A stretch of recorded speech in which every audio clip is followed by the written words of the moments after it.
Ay, nako. Yes, sir.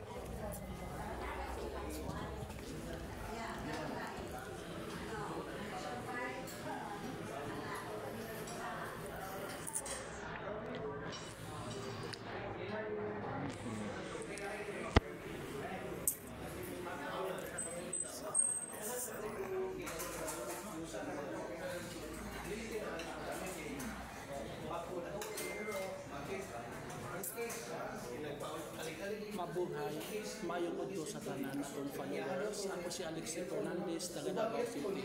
Na ako sa Duke's Plate Buffet Restaurant, located siya sa Matina, Davao City. Harap lang siya sa Toyota Company, guys. Ang Duke's Plate Buffet Restaurant, nagbuka sila last July 28. Wala pa 1 month. Ang ilahang charge nila per head, only 399 pesos lang.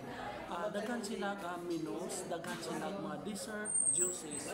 This one, guys, na sila mga pork stick, mga special, in-fairly sa ilahang produkto.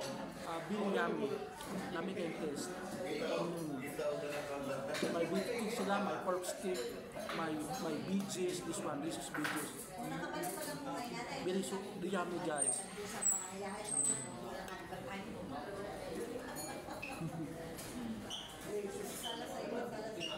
So come enjoy, please visit Duke's Plate Buffet Restaurant, guys.